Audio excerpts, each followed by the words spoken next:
Why don't we pray and then we'll start.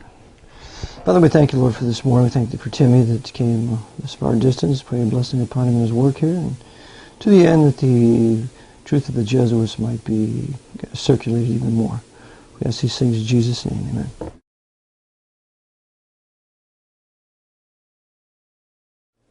I know your background. You started with JFK, Right. with that tugging at your heart when you were a young boy. Right.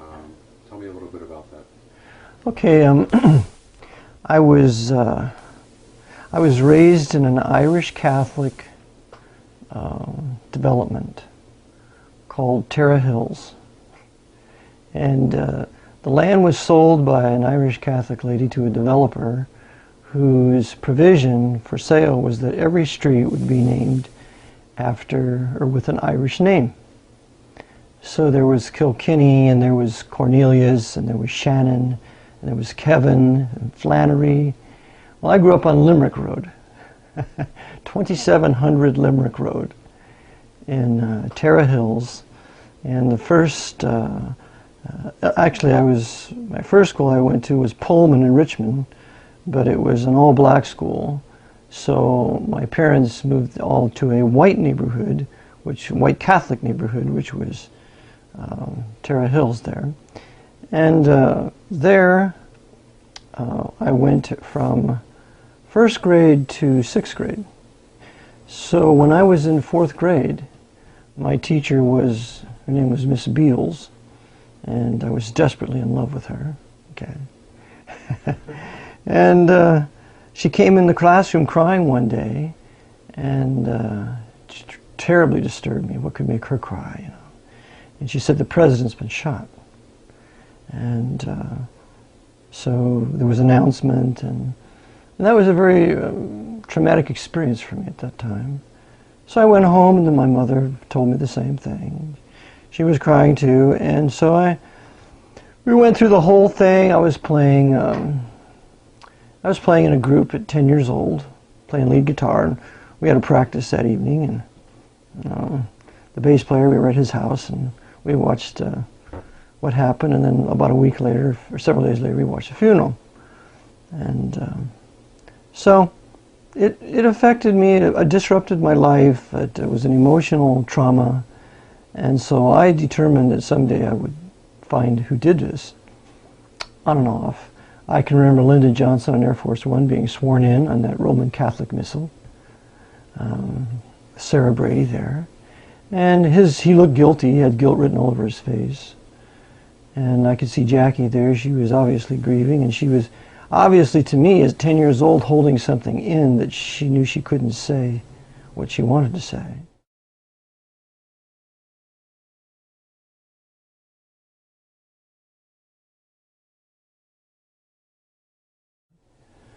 So I knew that there was something terribly wrong in Denmark here. And so off and on over the years, especially when I was in Bible college, when I was in Baptist Bible College in Clark Summit, I met an Italian believer who knew quite a bit about the Mafia. We talked about the Mafia being involved in the Kennedy assassination. And after talking with him, I was utterly convinced he was right, but that it had to be more than the Mafia. It had to be government. And then with JFK coming out, that classic line that I quote in my book, could the Mafia change the parade route? Could the Mafia get Oswald in and out of Russia? I mean, could the Mafia make a mess of the investigation? I mean, all these questions that were so very well put together by Oliver Stone and the writers, lead you to the conclusion that it was a government inside job and that they have a party line to continue to cover it up. And then when you read Fletcher Prouty's work, JFK, and The Secret Team, he further solidifies that conclusion because he was the liaison between the CIA and the Pentagon. So at a young age, I was very affected by it, and I was raised atheist. I came from an apostate Protestant family. My mother her mother was a Lutheran and a Swede. She was an Anderson. And my grandfather, my mother's father, was an Irish Protestant, unsaved, never read a passage of Scripture to me in my life. Couldn't stand the Roman Catholics. I remember he asked me one time, do you have a girlfriend? I said, well, yes, I do. Is she Catholic or Protestant? Well, I couldn't care less. I said, well, she's Catholic. He went.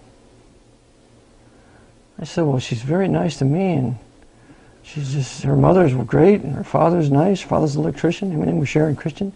So, I was raised on his part, when I would see him periodically, with an anti-Catholic bias, but I never knew why. So I thought he was just a bigot.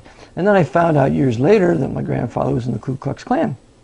Because my mother put on his hood one day in Wisconsin. He had a, is this too much? I'm not going.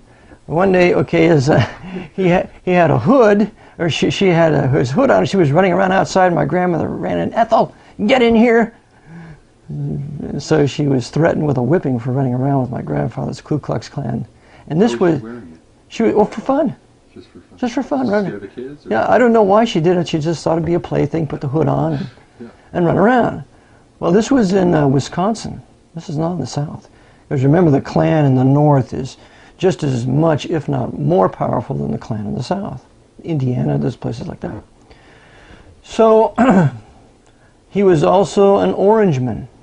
He painted his garage door orange of his auto shop because he was in auto repair and he was a mechanic in the area, in Beloit, Wisconsin.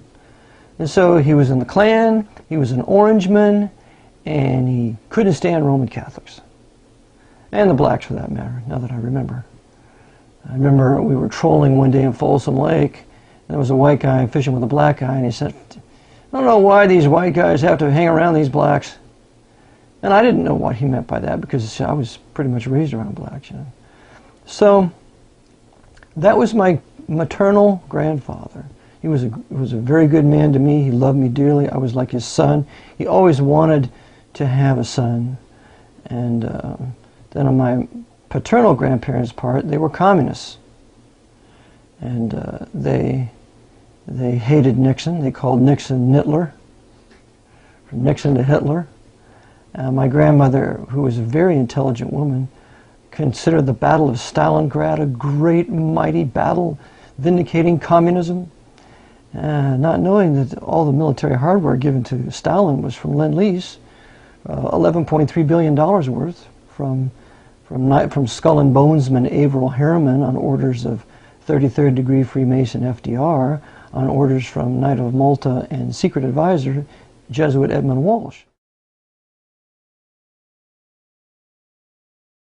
So the Jesuits were using FDR and Harry Hopkins to build the Soviet Union at the time, and that made it possible for them to make their stand at Stalingrad. So my grandmother did not understand that, and I remember telling her one time, this is all, when I was 18 or so, before I went to the Air Force, I said, this is all the Vatican.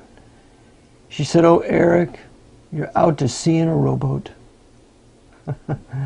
And my father had been raised with the anti-communist bias. He told me, anti-communism, he said, communism, is a religion. And I said, you've got a point there. And then Richard Wurmbrand later came out with his book, what is it, Marx and Satan? And he goes into the very same scenario that communism is in fact a religion, and what I add is it's identical to Romanism. Its tenets are identical. So, in any event, that was my paternal grandparents. They were communists. And my paternal grandfather was a blacksmith. And he used to have a cup of coffee and a cigarette every morning until he got emphysema. And he had to have one of his lungs removed. And I remember he couldn't hardly walk up a set of stairs. So Grandma was the boss. It was a matriarchal family. Where my maternal grandparents, Grandpa was the boss. So two stark, different contrasts. But both were patriotic, both loved their country, and I was instilled with a great patriotism and true nationalism by my father. So when this happened to JFK, it deeply affected me, which was the basis for future study.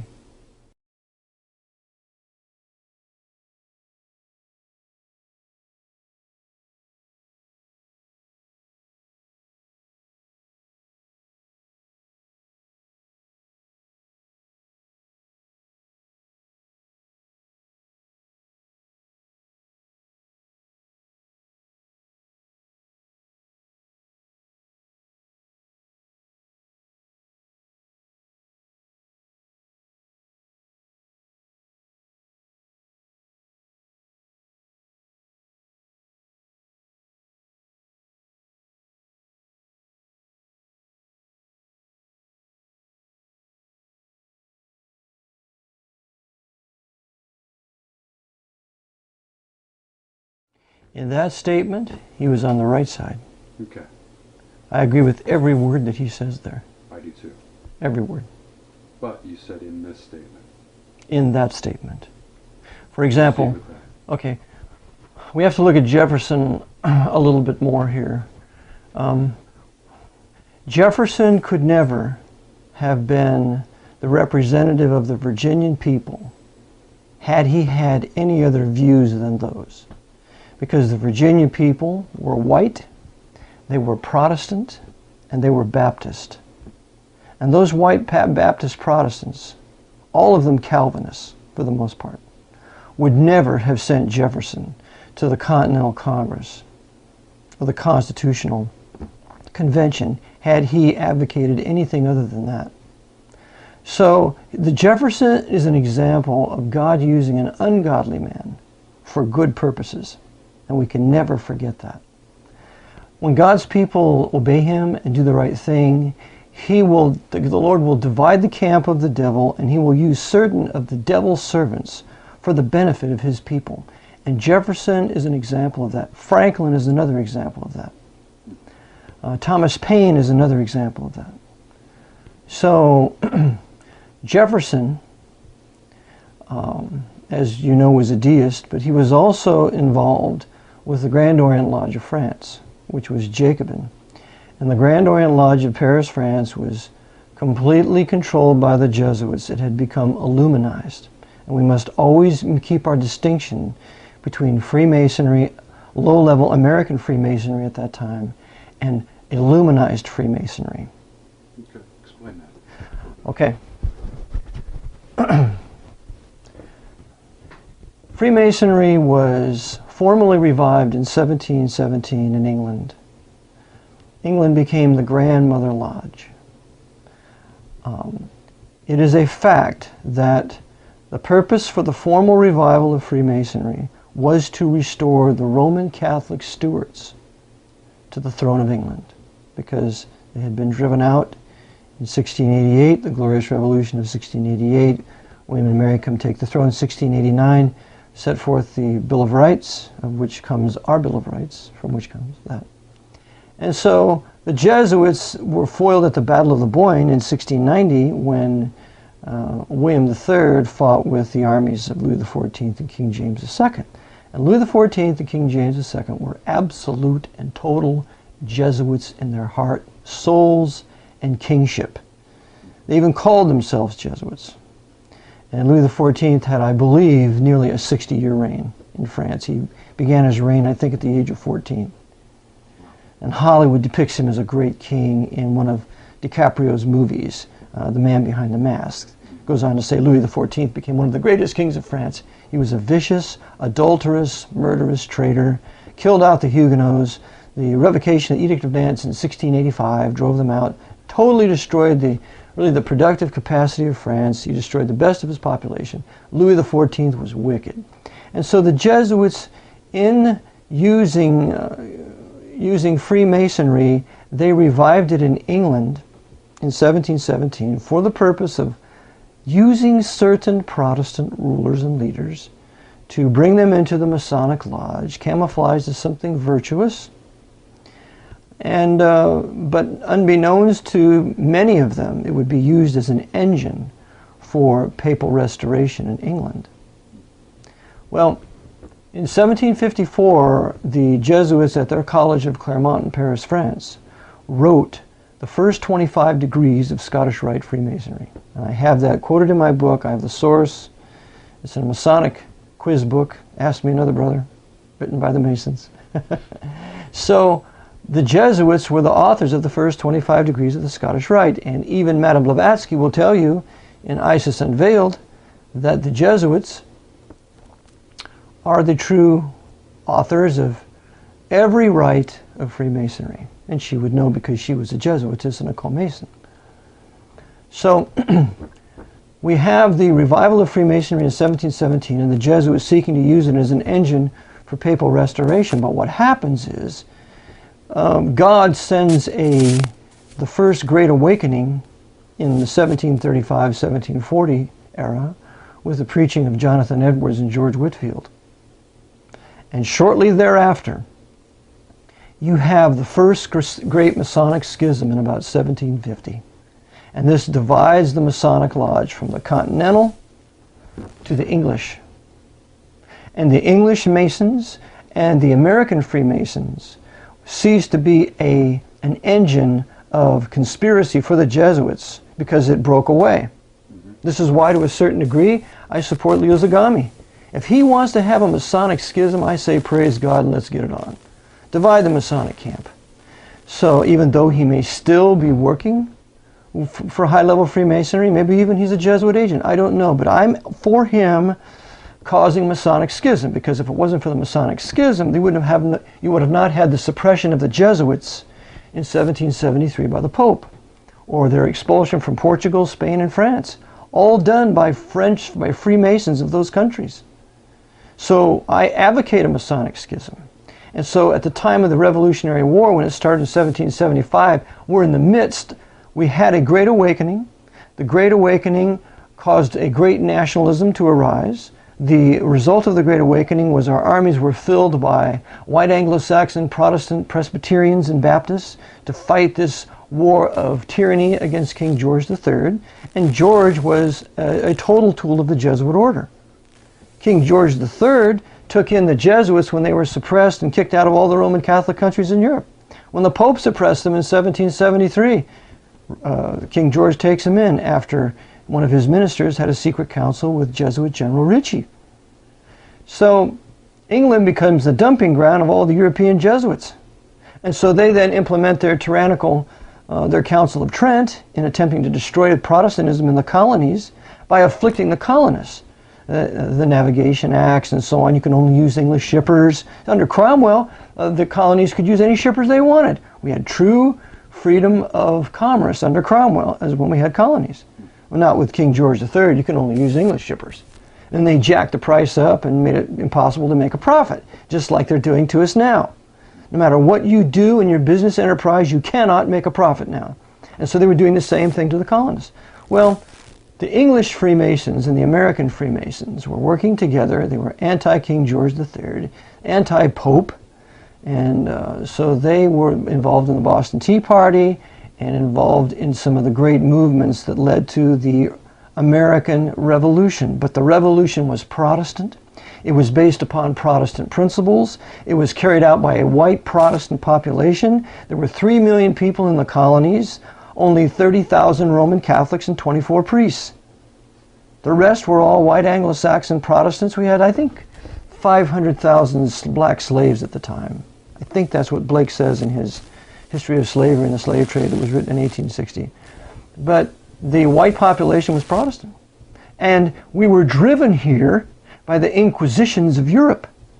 Every city in Europe had an auto da fe. It had a fire burning heretics regularly on a daily basis. And so we fled after 200 years of persecution. And God gave us this place. That's why Squanto was on the shore when the pilgrims arrived, and he speaks English. And he helps them, and he saves their very lives. Because God was saving his church, a remnant of his church, giving them a place to worship him according to his word, the Bible, the Reformation Bible, the AV 1611, and the Geneva Bible, which came essentially from the same underlying Greek text. The Reformation Bible, which we call it.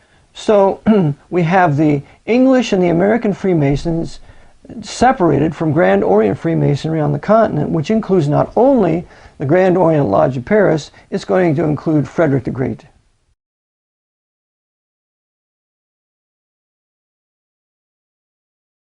Because Frederick the Great is a protector of the Jesuits. Prussia and Russia protect the Jesuits. Russia's Orthodox, Frederick is Lutheran, and Frederick is the foremost Freemason on the continent. He protects them. And during this time of protection, he writes with Jesuit advisors the last 8 degrees of high-level Scottish Rite Freemasonry, including the establishment of the Council of the 33rd degree. But we have to remember that at the time of the American Revolution, the population was Protestant. It was Bible-believing. It had gone through a revival with the First Great Awakening, with the preaching of Jonathan Edwards and George Whitefield, that preached all up and down the eastern seaboard. It had, there was a Masonic schism, And the Jesuits had been suppressed by the Pope. The order did not legally exist. So all these wonderful characteristics were in place at the time our revolution happened, and then God was involved in the revolution. And if you care to read The Chaplains and Clergy of the Revolution by J.T. Headley, that was written, I believe, in 1868, he gives incident after incident after incident of divine intervention in the saving of Washington's army, his ragtag army. And then because the French had suppressed the Jesuits, Louis XV had kicked them out at the instigation of Madame de Pompadour, his concubine. See, there's God using a wicked man for a good thing. Mm-hmm. So he kicks out the Jesuits out of France. Well, Damons was an assassin sent to kill him. He fails, and Damons is publicly executed.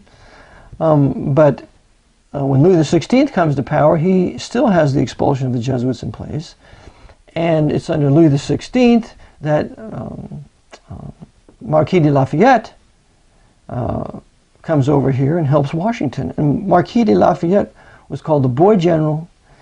He was a son to Washington.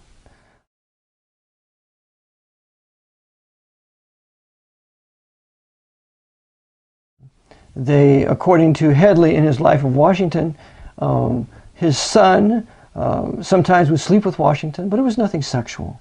All right. Lafayette loved his father, George Washington. If Washington was old enough to be his father, and when Lafayette became a father himself, he names his son George Washington Lafayette.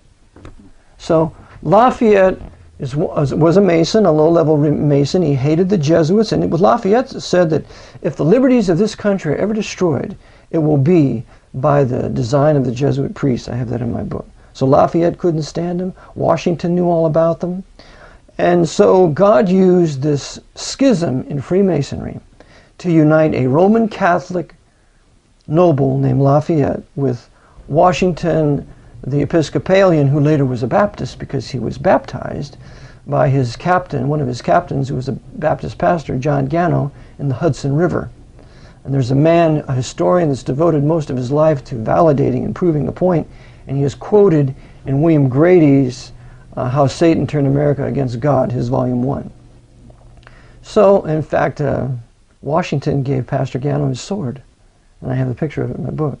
But Washington was a Bible-believing Baptist Calvinist. He was surrounded with preachers. Timothy Dwight was one of them, and several others, and they're all listed in the Chaplains and Clergy of the Revolution. So the heart and soul of the successful American Revolution was really Virginia and Virginian Calvinists. So this was George Washington. This was a schism in Freemasonry. If we are ever to get our liberty back again in this country, or if we are ever to secede, because I advocate Pennsylvania secede, there must be a schism in Freemasonry. And therefore our mode of attack is to show today that Masonry is completely united, and it is nothing but an engine of destruction for all national sovereignties by the Jesuit order.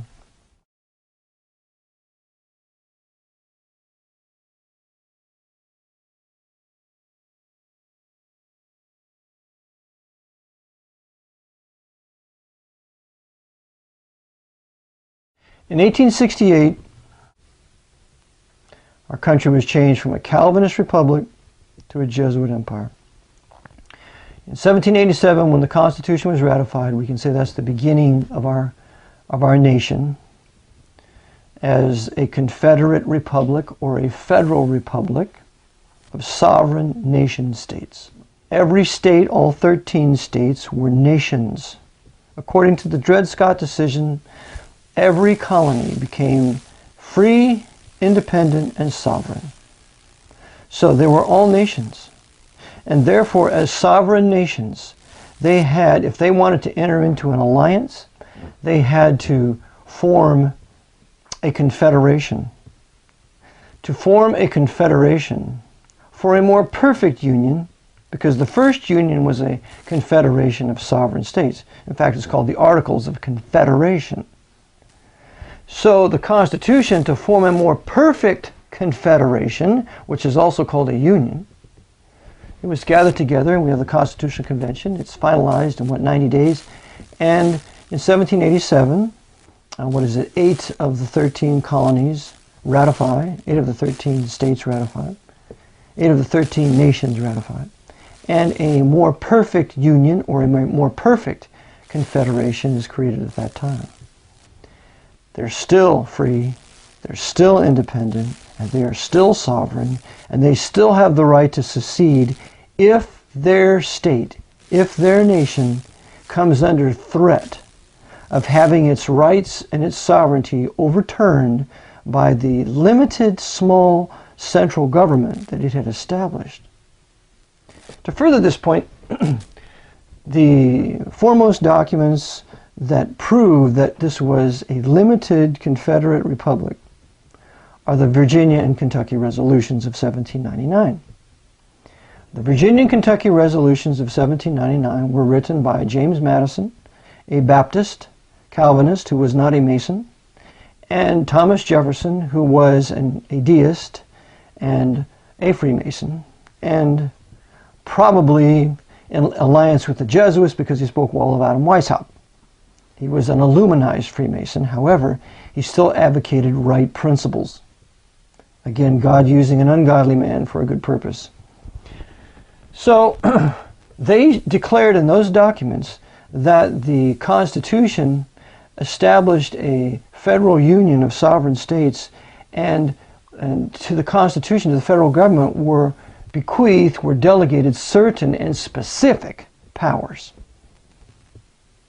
There were no implied powers in the Constitution. That was the intent of the lawmakers, and that is how it should be read, because the intent of the lawmakers is the law. And therefore, all this judicial activism we see on the bench today, they're overthrowing the intent of the lawmakers. They have no right to do it. It's a criminal act on the part of these federal judges. So, Dershowitz is one of them, Alan Dershowitz.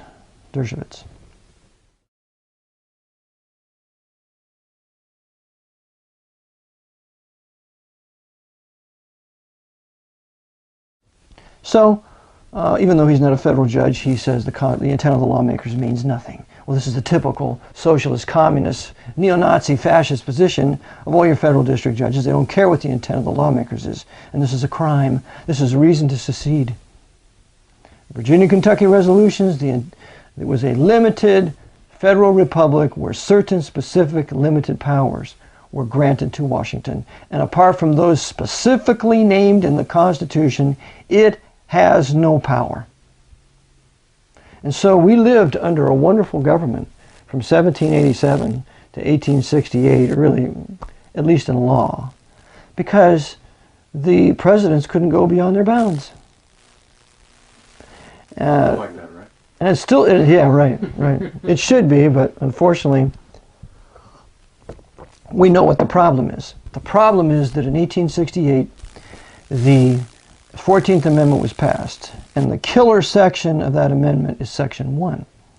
And in Section 1, it says that all persons born in the United States and subject to the jurisdiction thereof are citizens of the United States first, and of the state wherein they reside secondly. So what the 14th Amendment did is it reversed the origin and character of American citizenship, making U.S. citizenship, quote, paramount and dominant, and state citizenship subordinate and derivative. What that did was it completely changed our form of government because it completely changed the citizenship.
And then in 1872, 73, with the slaughterhouse cases, which is a holding case for the Supreme Court, those Supreme Court justices held that the privileges and immunities of Article 4, Section 2 of the Constitution of U.S. citizenship did not include the Bill of Rights.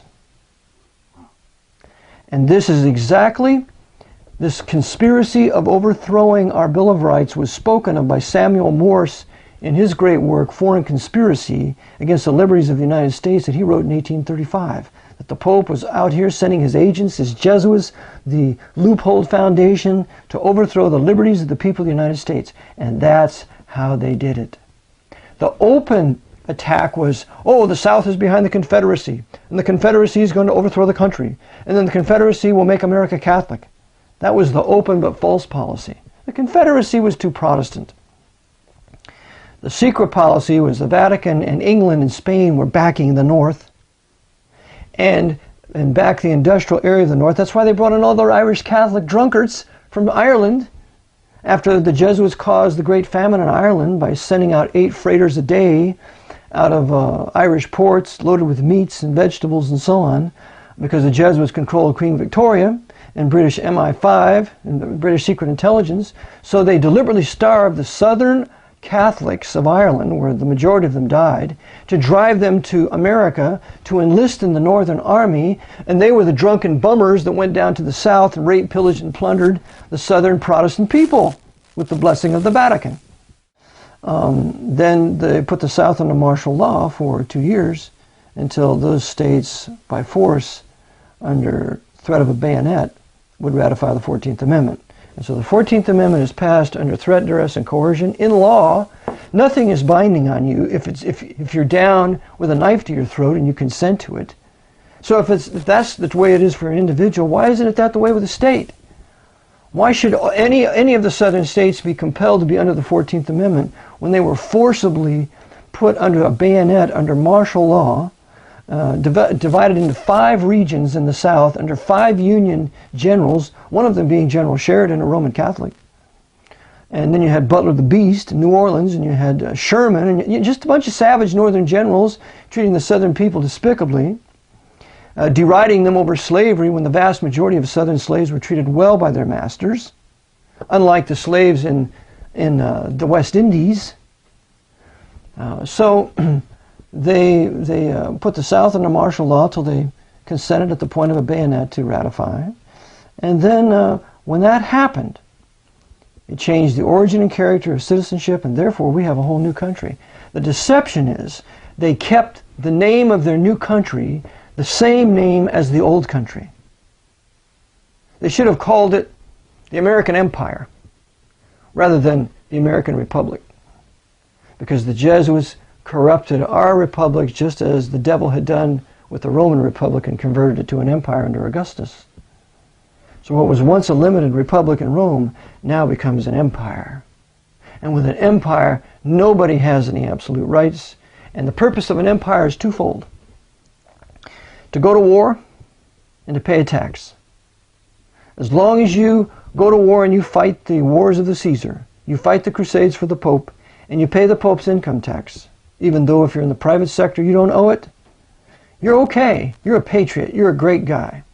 But the moment you stop refusing to fight the Pope's crusades, the moment you stop refusing to pay the Pope's crusade tax, which is an income tax, which is exactly how the papacy financed the crusades in the Dark Ages. They financed it with an income tax, and I have it quoted in my book. The moment you stop doing that, you're a terrorist. You're a criminal. You deserve to go to prison. You're worse than a murderer, because you see, what you do is you threaten the very foundation of the Pope's design for this empire in restoring his temporal power around the world, while at the same time building the nations that he wants to have built. Communist China, Communist Russia, the Pope's revived Latin Kingdom of Jerusalem, which I believe the racial Jewish people have a right to that land, but not under this government ruled by the Pope. I'm for their right to live in the land, but I'm against the government that rules them, because the government persecutes those people in Israel. It persecutes the Jewish people. They keep the agitation going. They never end it when it could easily be ended. So they use us to finance the Arab world, to finance Africa, to finance South America, to finance Mexico, to finance every other country but our own. We cannot build a true free nation here. We can't have really an empire, and I wouldn't mind an American empire from the East Coast to the West Coast if it was a republic, if it was a confederation of sovereign states, where Washington was not in your life.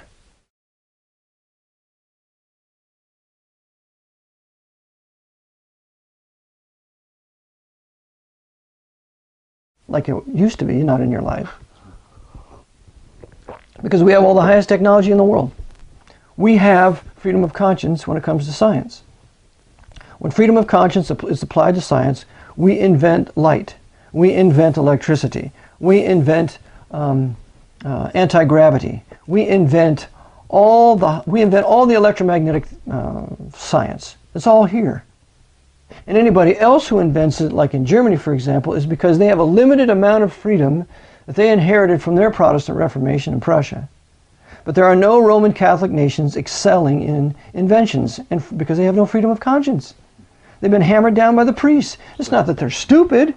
It's just they're totally kept down by the damnable religion of Romanism, which forbids any freedom of thought in the area of the Bible, of what you believe about God, and therefore that extends over to invention. How can you invent new wonderful things and products and ways to do business if you don't have the freedom to do so? That freedom arose from the Reformation, freedom of conscience, freedom of speech, freedom of the press.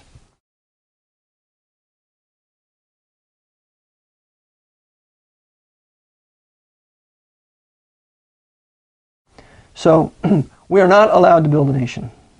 There is no reason, for example, that we should be subject to foreign oil. That is a sin and a crime. There is no reason why we should have a huge power grid in this country. That is a sin and a crime.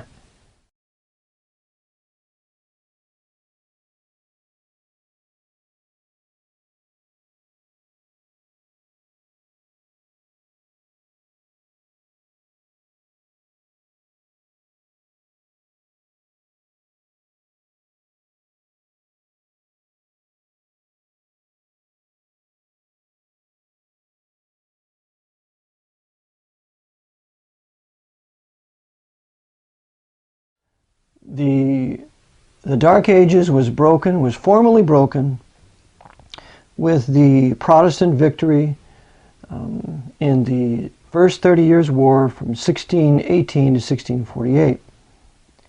And with that victory in 1648, modern historians will tell you that the modern era began.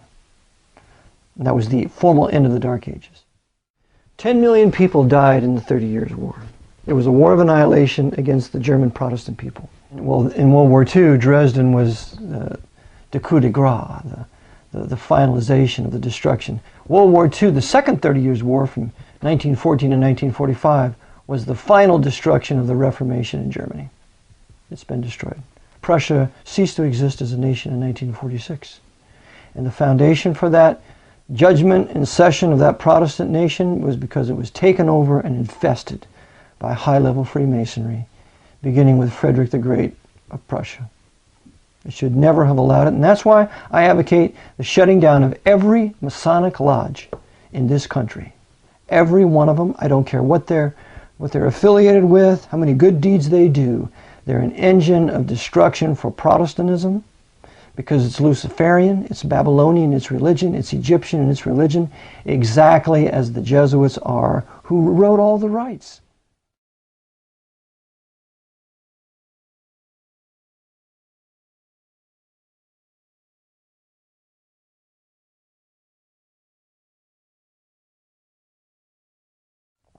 That's what we need to do to restore our country. So we're going back to the Dark Ages, which is exactly what R.W. Thompson said. He was a Secretary of the American Navy in the 1870s, I believe, and he wrote the only history of the Jesuit order, apart from mine, in 1894, called The Footprints of the Jesuits. And in The Footprints of the Jesuits, he tells you very many times over that the Jesuits seek to restore the Dark Ages. And therefore, they are the devoted and implacable enemies of Protestantism, and therefore of this once Protestant republic. So we are going, the New Age movement is Teilhard de Chardin's clandestine movement to the Dark Ages. Because all we want to do is pull people away from reading the Bible. If they don't read the Bible, they will believe anything, because they have no absolutes anymore. And that's what we want as Jesuits. We don't care if they're atheists. We don't care if they're Buddhists. We don't care if they're whatever Tom Cruise is. What's that?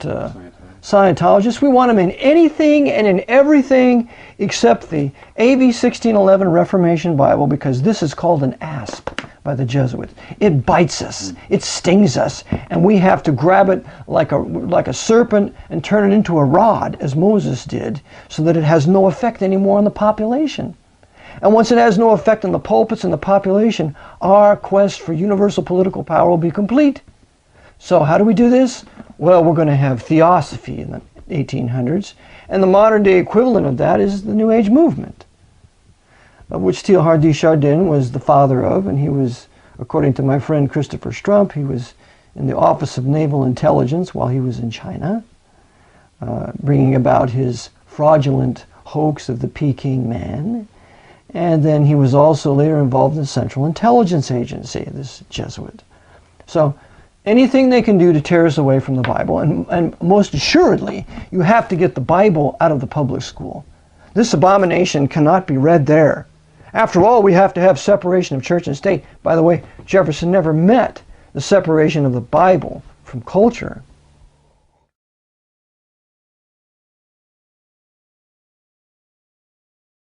He meant what his Baptist overseers meant. You were not going to have an organized church operation united with this government in Washington. That's what they meant. Which the Church of England, Jesuits taken over, the papacy, which the Jesuits had taken over. They knew if you have a centralized religion united with a state, the Jesuits are going to run it. So no way. They put it in the First Amendment, which is a Baptist document. The Bill of Rights is a Baptist document written by a Baptist, James Madison, who was not a Mason, at the behest of the Baptist preacher of Virginia, John Leland. Without Leland and the Baptists of Virginia, there would be no Bill of Rights. And the Baptists of Rhode Island. So, we're going back to the Dark Ages, that is correct.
They were called the bummers.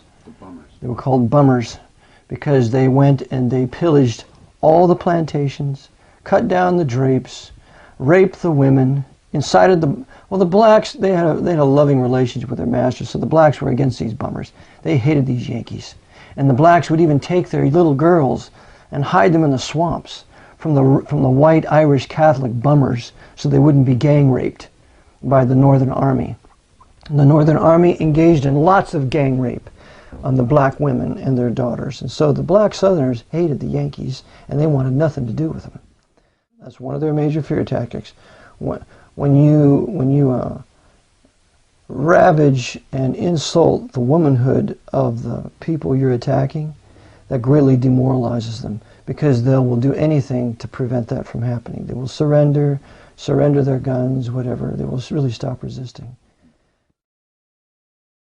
That's why you have the rising of the Klan shortly after the Civil War, because those white Southerners down there to the man joined it because they were going to totally destroy Southern culture, and the Yankees in the North, controlled by the Jesuits, were attempting to incite a race war where the blacks would rise up and kill all the whites, as they did in Haiti about 80 years before that. But because the blacks were well treated and they were loved by their masters, they didn't do it. That's one of the greatest proofs that the white people of the South, particularly the Protestant states of Virginia, North and South Carolina, and Georgia, how they treated their servants well. It was black slaves that dug the trenches around Savannah and Atlanta to keep the Yankees from coming in. And when they fought to the bitter bloody end, they didn't do it because they had to. They did it because they wanted to. There was 38,000 black slaves fighting on the side of the South as soldiers.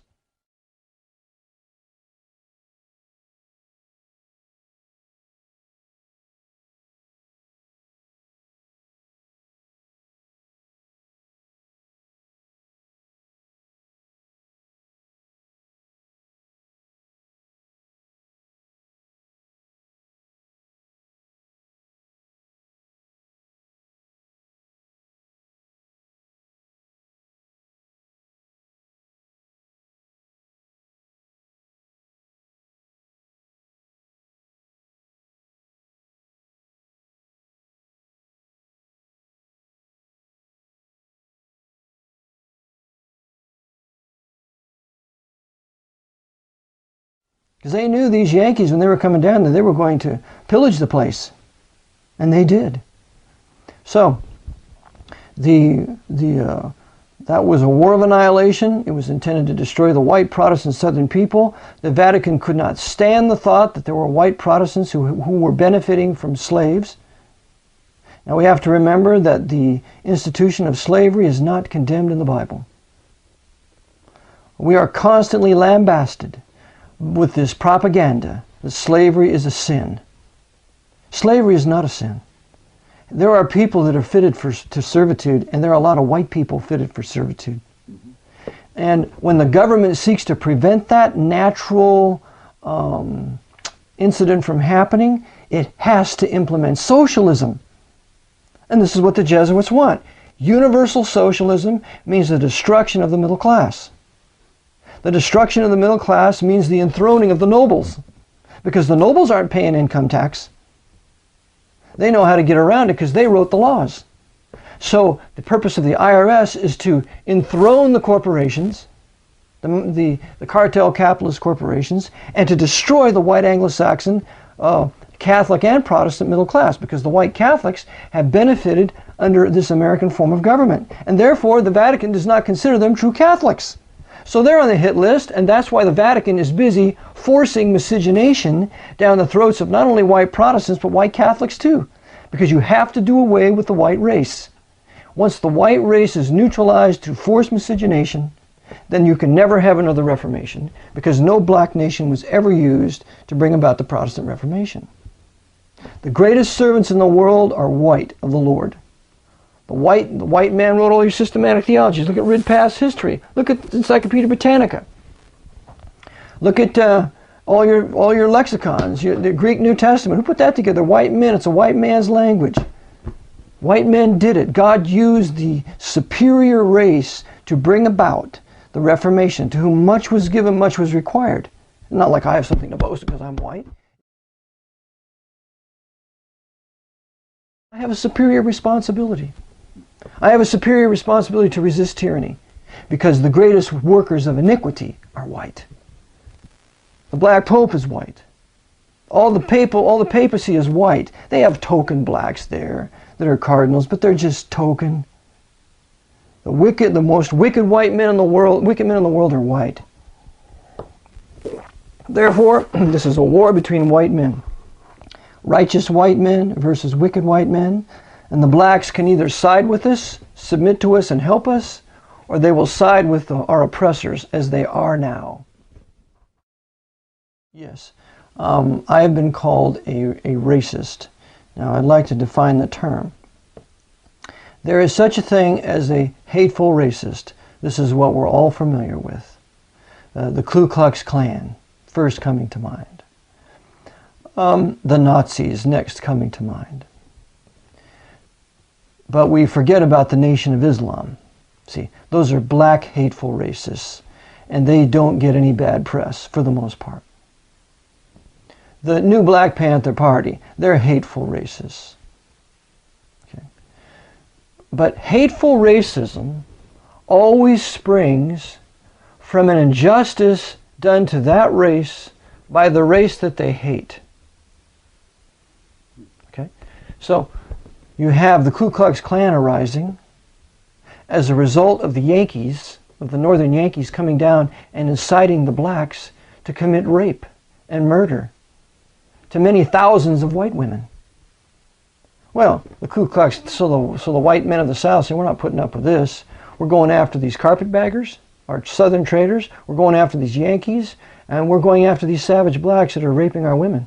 And I would have been in the first Ku Klux Klan. The first Ku Klux Klan started in 1866, and it ended in 1869.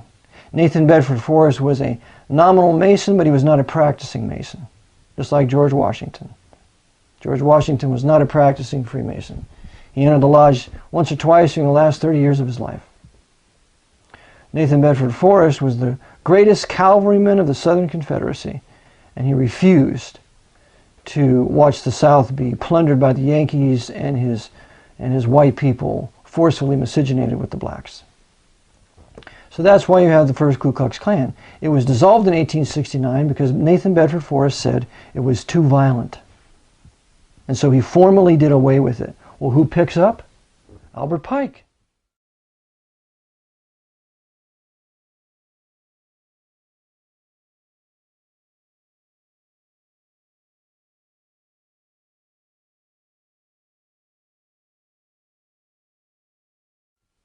That filthy, rotten, Luciferian Protestant murderer. Remember, he used the Sioux Indians to kill, what, 800 or so Lutheran Protestants up in Minnesota. He was convicted for treason, but was pardoned by President Johnson. Albert Pike should have been put to death. And yet, pardon me, it's this very Albert Pike who has a statue in Washington, D.C., in black Washington, D.C., where Jesse Jackson and Al Sharpton, those Freemasons, are not picketing the place and saying, let's get rid of this statue of Albert Pike in Washington, D.C.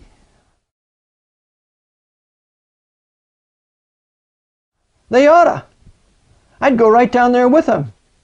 Let's get rid of it. Let's get rid of it now. But that abomination is down there in Washington, D.C., He was a hater of black men. He was the most powerful Freemason of the 19th century in America. And he can do no wrong because no one's going to go after his filthy name. So, that's your original Ku Klux Klan. Well, then the Ku Klux Klan is revived in 1915. And why is it revived in 1915? Because the blacks of the South are attempting to be used by the Jesuits in the North to vote against the white people of the South. So they're trying to use the blacks against the whites of the South, and this is creating a racial conflict.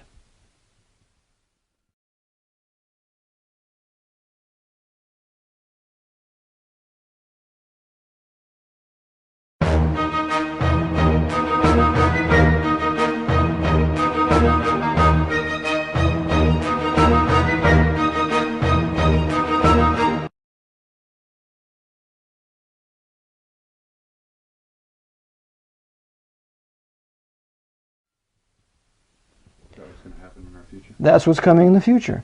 What should have been done was this. And see, Lincoln said himself that the white people and black people suffer when they live together. He wrote this in 1863. I have the quote. I have Jefferson's quote right here that says that the white people and black people cannot live under the same government if they're equally free. They can't do it. And I have it quoted from there. That's the second section of the of what was supposedly written on the Statue of Liberty. And I use this quote a lot, and I have it in my series, Averting the Race War. You may have heard that. But on page 62, this is what Carlton Putnam writes in his view, Race and Reason, a Yankee View. And this was the president of Delta Airlines. And it was published in 1961. And here's what he writes on page 62. On a marble panel in the Jefferson Memorial in Washington is a fragment of one of Jefferson's sentences. As inscribed on the panel, the words are, quote, "Nothing is more certainly written in the book of fate than that these people, the Negroes, are to be free," unquote. As written by Jefferson, there was no period after these words. There was a semicolon, and the sentence continued, quote, "Nor is it less certain that the two races, equally free, cannot live under the same government." That was omitted because the purpose of the Jesuits is to formally and forcefully amalgamate this country so as to bastardize and mongrelize the white race so that the white race will never rise up again in revolt against the power of the Jesuit order. A mulattoized, mongrelized race cannot do it. They have never done it in history. And the Jesuits know this because we have the curse of Canaan coming into place.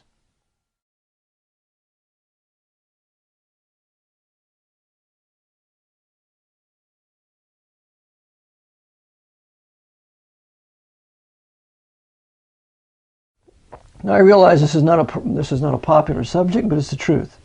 Canaan was cursed by Noah. Canaan was Noah's grandson. He didn't directly curse his son Ham, so he cursed Canaan. And that curse was that Canaan would be a servant of servants to his brethren.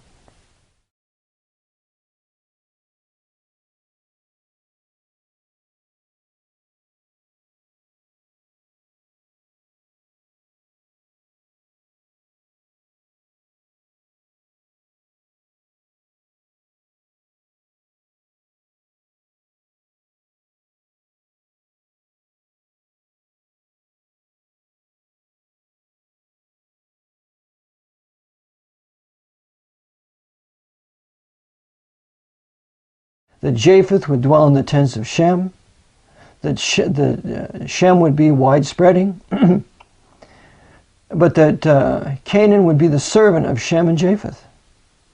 Well, the Shemites are the Middle Eastern peoples and the Oriental peoples. The Japhethites are the whites. You will not find in history where white people have been subordinated to blacks in any culture or in any civilization. It does not exist. I challenge anybody to show me history where there existed a nation, including Egypt, where blacks ruled over whites. So their whole design is to forcefully race mix the country. And if you don't race mix, they're going to tag you with the labels, you're racist and prejudiced. And so I respond by saying I am not a hateful racist, which brings us to our second definition.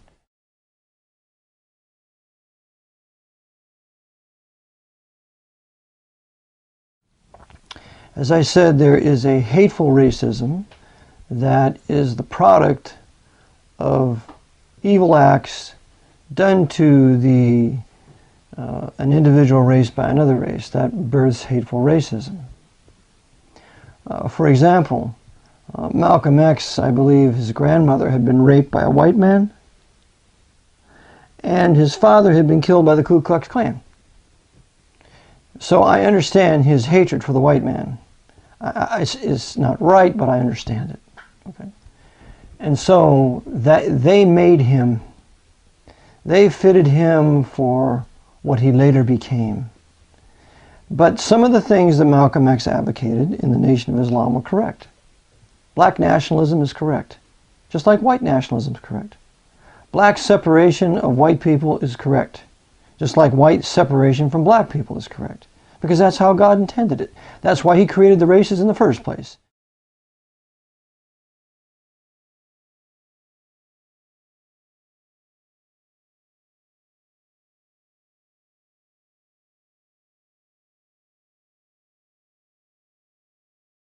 To keep mankind separate. Whenever we look out at an audience and see the different races sitting out there, the first thing we should think of is the judgment of God. The reason why there's not one race, one language on one landmass is because God created those things to keep mankind separate. Because in a short 1,656 years from Adam to Noah, you have the entire human race on one landmass speaking one language. It was one race, whatever it was. It wasn't white and it wasn't black. But whatever that race was, they're all united against God and all their high technology and everything. So to prevent that from happening, or to at least slow it down, the Lord instituted the races with Shem, Ham, and Japheth. He instituted the languages of the Tower of Babel. And then he instituted the continents in Genesis 10:25. In the days of Peleg was the earth divided. And that's why if you look at any map, you see the continents fit together. And hateful racism is a wonderful tool of the Jesuit order. Because out of hateful racism, you get things like the Tuskegee experiments by injecting syphilis into black men. So, when you have hateful racism, you have those kinds of things done. Or you have things done like a certain Black Panther put a shotgun up a white woman's vagina and pulled the trigger.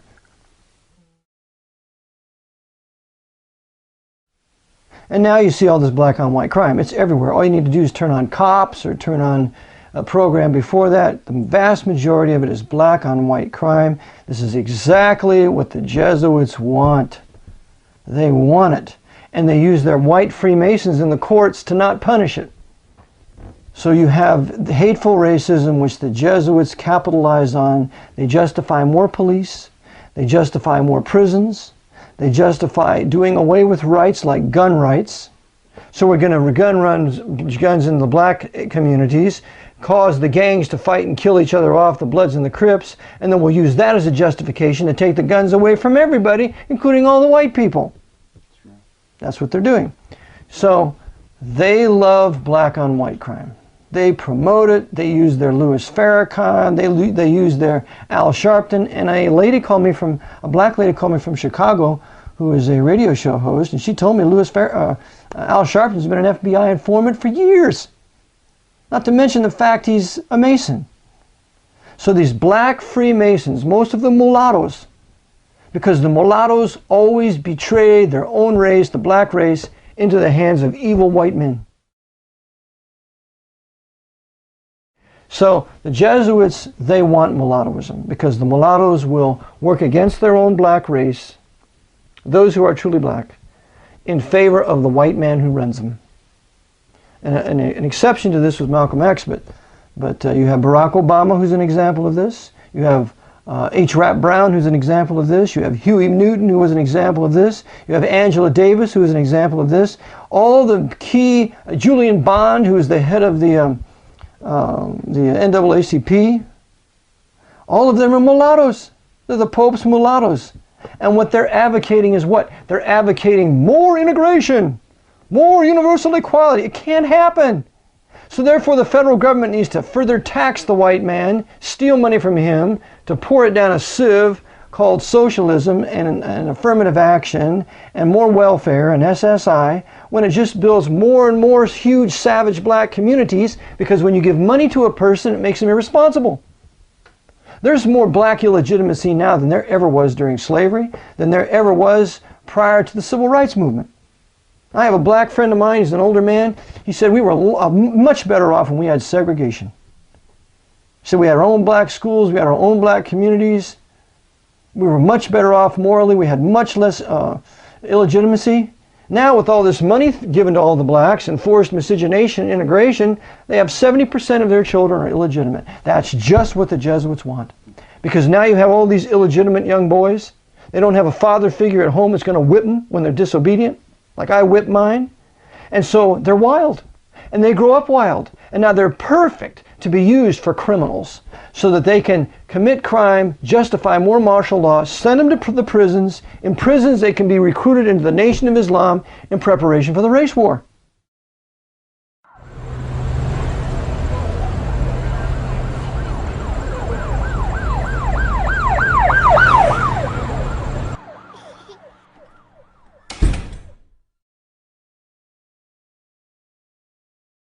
So everything to do with that is just to, like you said, raise those boys without a father, and then step in and be that father, which is these older gang leaders. That's right. To bring them into that family. That's right. Bring them that unity and bring them the brotherhood. That's right. They want to have a brotherhood, and you also find the same thing in white Catholic countries. The white Catholic countries produce the mafia, the Italian mafia. You have all kinds of illegitimacy in Italian Catholic country, in the country of Italy. I have a book here called American Politics, written in 1850 or so, showed that in white Austria, white Roman Catholic Austria in the 1850s had a higher illegitimacy birth rate than the black slaves of the South. Because the black slaves of the South were under the preaching of the Bible. They had their own churches. So what you have is you have now this illegitimacy which the Jesuits loved due to socialism, socialist insecurity, illegitimacy. Even Reggie White, that great football player for the Green Bay Packers, said integration destroyed the black community. He's absolutely right. So this is where a cult leader like Louis Farrakhan gets members when he advocates right things like the separation of the black race from the white race, no interracial marriage, that we need our own businesses, etc., etc., and he calls it a nation. He's right. The blacks in this country are a nation. I would hope that they would not be Muslim, because no black man in his right mind would be a Muslim.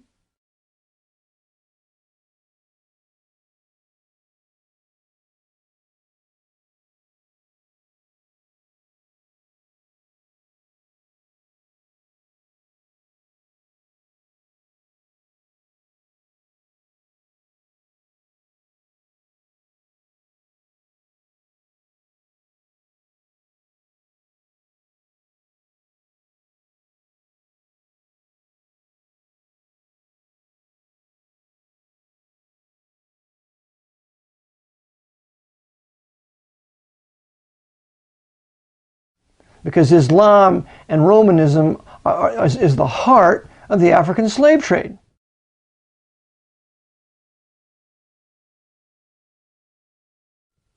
And if you do not believe me, read Blake's book, The History of Slavery and the Slave Trade, written in 1860, and I am highlighting it in my series, How to Avert the Race War. That's on www.av1611. Reformation.com.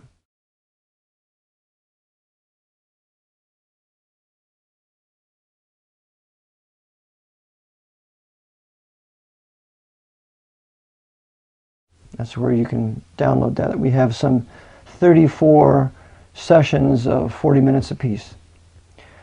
So we have hateful racism. Now we need to deal with biblical racism.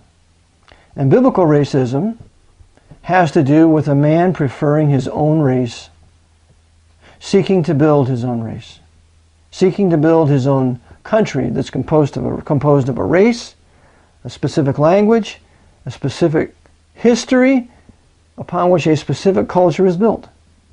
For example, if and when I ever decide to go to Mexico, I would go to Mexico and I want to see Mexican people. I don't want to see white people. I want to hear them speak Spanish. I don't want to hear them speak English. I want to see them in the Mexican women in their beautiful Mexican dresses. They're long and they have these beautiful white blouses. I want to see the men in the Mexican wedding shirts with those long, beautiful, sagging shirts that the duelers would use.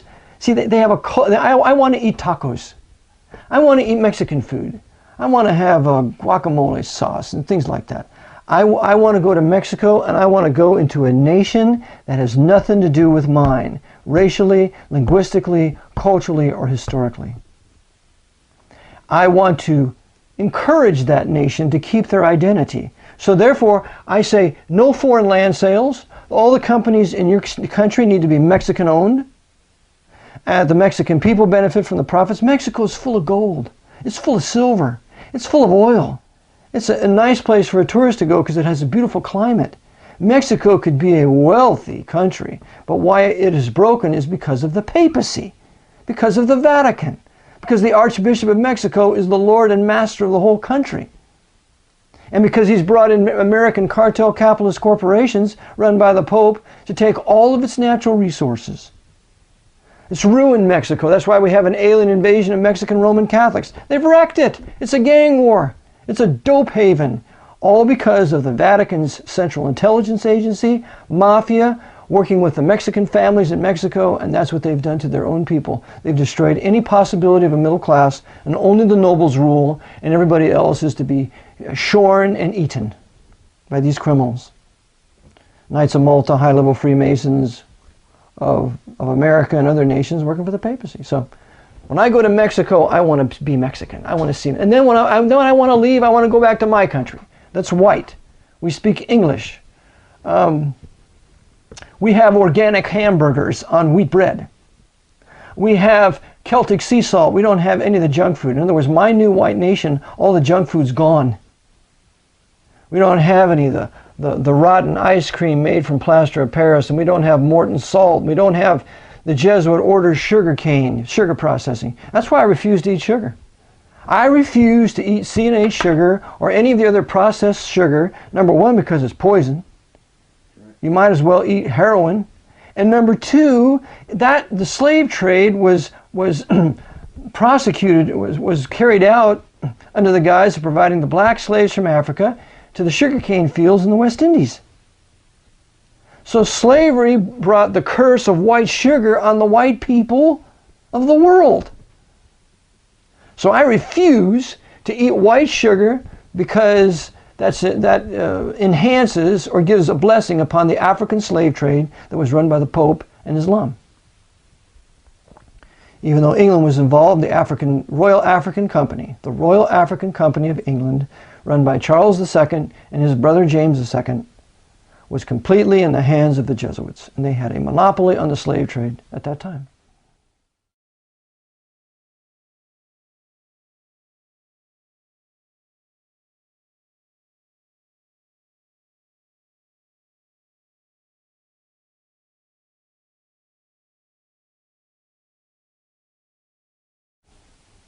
So Sir John Hawkins is not the father of the slave trade. All these blacks are telling us it's Sir John Hawkins. It's not Sir John Hawkins. It is Antonio Gonzalez of 1434 of Portugal who's the father of the slave trade. So it's the Catholic nations of Spain and Portugal that first started it, and then Islam, and then the English Protestants later joined it in the late 1500s. But you see, the Jesuits blame only white Protestants for the slave trade. So they can keep their hands clean. So they can keep their hands clean, and so that their white Roman Catholic countries won't suffer. Who are the countries demanding to have reparations paid? White England, white America. But what about reparations from Spain? What about reparations from Portugal? What about reparations from Egypt and Turkey? Because the slave trade, those black slaves were rounded up by Muhammad Ali. That's what his name in the 1800s. Muhammad Ali, the Sultan of Egypt, the most powerful slave trader of his day in the Islamic world. He rounds up these blacks and he brings them up to Cairo and Constantinople and sells them in the markets. So John Newton, Wilberforce, in conjunction with Granville Sharp. Granville Sharp was a Greek master. He wrote it's called Granville Sharp's Rule in Greek grammar. Granville Sharp learned law so that he could be a part of doing away with the slave trade. And it was Granville Sharp that was responsible for the Somerset case in 1772 that declared that any black man put a foot in England, he was automatically free. All of it Protestant, all of it Bible believing. The doing away with the African slave trade and the gradual emancipation of the blacks, setting up Liberia in this country. We bought the land from the Africans. My Protestant forebears bought the land from the Africans, set up the Liberian colony, was beginning to repatriate the black Americans back to Liberia. They were prospering. They were reading the Bible. They had a huge production of fruits and vegetables. They were given warships by Germany, by Protestant Prussia, by America and England. We white Protestant nations were helping the Africans to reestablish themselves in Africa. But never is it spoken of. Only reparations. Well, I've got the answer. Here's the final reparation. We're going to obey the Word of God and we're going to separate. You have your nation somewhere here in North America. We have ours. We can engage in commerce and trade if we wish. If we don't wish, then that's our business. And that would be the final settlement of this problem. But never will the Jesuits allow this as long as they run the country. So we have all this hateful racism on the part of the blacks, on the part of the whites, fomenting race war to justify fascism and martial law. Then we have biblical racism, which says, I don't hate your race, I love my race. And so for that reason, I live in a white community. I have a right to live in a community where there are only white people. I have a right to have a business where there are only white people working for me. That is, if I can find some that are responsible today anymore. I want to have a church where it's only white people. I want to have a white culture where we speak English. We don't have two languages. I want what we once had. So, I advocate the creation of a new white nation somewhere here in North America. And we need to start migrating there now. Because you can't have a nation until you first have a migration.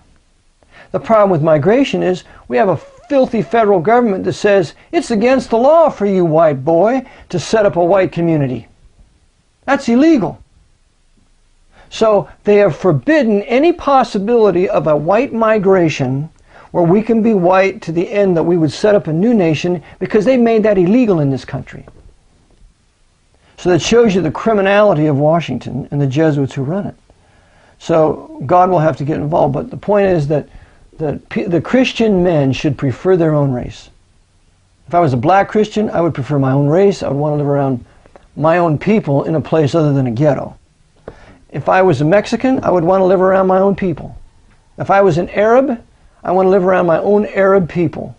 If I'm a Jew, I want to live around my own Jewish people. That's why you have Jewish communities in this country. And by the way, the Jews have never fared so well in their diaspora as they have in white Protestant nations. But the Pope's court Jews, are doing their best to destroy white Protestant nations, to the detriment of their own racial brethren. And that's what's happening here. That's what happened in Germany. That's what's happening in England. So a biblical racist is one who prefers his own race, language, and culture, wants to live around his own people, doesn't hate any other race, is not designing to go conquer another race, is not designing to go conquer another nation. Our historic white Protestants purchased what we got here. Pennsylvania, every square foot of Pennsylvania was purchased from the native Indians here, from the savage native Indians. We didn't steal 1 square foot. It was historically Protestant with, William Penn. So I want a white Protestant nation once again where we have our legitimate boundaries, where we can serve the Lord in a written Bible, and people who wish to visit us can visit, but they can't live here, and they can't race mix with us, because we are going to honor the boundaries, the borders, the divisions that God has established. God hates unity. God wants divisions when it comes to sinful mankind. In heaven, when we don't have a sin nature, why, of course there'll be interracial mixing because we have no sin nature. But we will maintain our racial identity, we will maintain our linguistic identity, we will maintain our cultural identity. There's an American over there. There's a white American. There's a black American over there. There's an African over there. There's a South African there. And that will be delightful because I believe we will all speak our native languages, but yet we'll understand all languages. So we're going to maintain that difference. And if you read Revelation 20, you see the nations in eternity. Or Revelation 21, one of the two. We have Revelation 5:9, those that have redeemed out of every nation, kindred, tongue, and people. Those distinctions remain to the glory of God. I would hate to think that heaven is composed of one race, one language, and one culture. So, we have a biblical race. This is the Lord Jesus Christ. I'm sent only to the house of the lost sheep of Israel. Go not into the way of the Gentiles. Go not into the way of the Samaritans, half-Jews. Go only to the house of the lost sheep of Israel. He only has a Jewish, racial, Hebrew, Jewish, Israelitish mission. Even though he talks to the Samaritan woman at the well, this is what's coming, but it was not his mission. When Israel rejected him and he was killed, buried, and resurrected, then the gospel goes to all nations. But not prior to that. Only Israel. So he preferred his own people. He preferred his own race, language, and culture. He didn't hate Gentiles. He preferred not to be around them, and he preferred not to talk to them. He preferred not to talk to the Syrophoenician woman in Matthew 15. He wouldn't talk to her to begin with. Then, oh woman. But even the dog, it's not good to give the children's bread to the dogs. You pet dogs. He regarded non-Jews as pet dogs. She said, but even the dogs eat of the crumbs of the master's table. He says, O woman, great is thy faith, be it unto you, according to you, as you will. And her daughter was made whole. But he was not sent to talk to Gentiles when he departed to the coasts of Tyre and Sidon. He departed for rest. He didn't depart to minister. Christ never went to Africa. He never went to America. He only was sent to the house of the lost sheep of Israel for the duration of his ministry. So, he preferred his own race, language, and culture. Even so should we.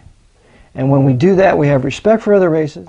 We punish our own racial kindred for afflicting other races. We will not tolerate it. If there is a white nation that we know of that's persecuting an Oriental nation, like America bombing Vietnam, then we will say we will have no trade with you, nothing to do with you until you stop persecuting this Oriental nation or this black African nation.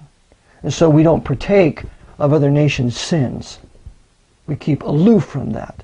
We still trade, we still do business, but we are not going to persecute or interfere with the domestic tranquility of that people. But let's just say, well, the blacks need to be brought up to our standard of living in Africa. Says who? If they want to live in tribes, that's their business. How they want to live in their own nation is their business. So we have to acknowledge that. And so a non-hateful biblical racist acknowledges the racial differences, doesn't hate any other race, seeks the benefit of his race, and when he benefits his race, he will produce things that will benefit other races. And that's how it should work. We should have an embassy of united sovereign nations where we all get together as sovereign peoples and we are there to oversee that these other nations are not afflicted or persecuted, and just let them develop how they wish to develop.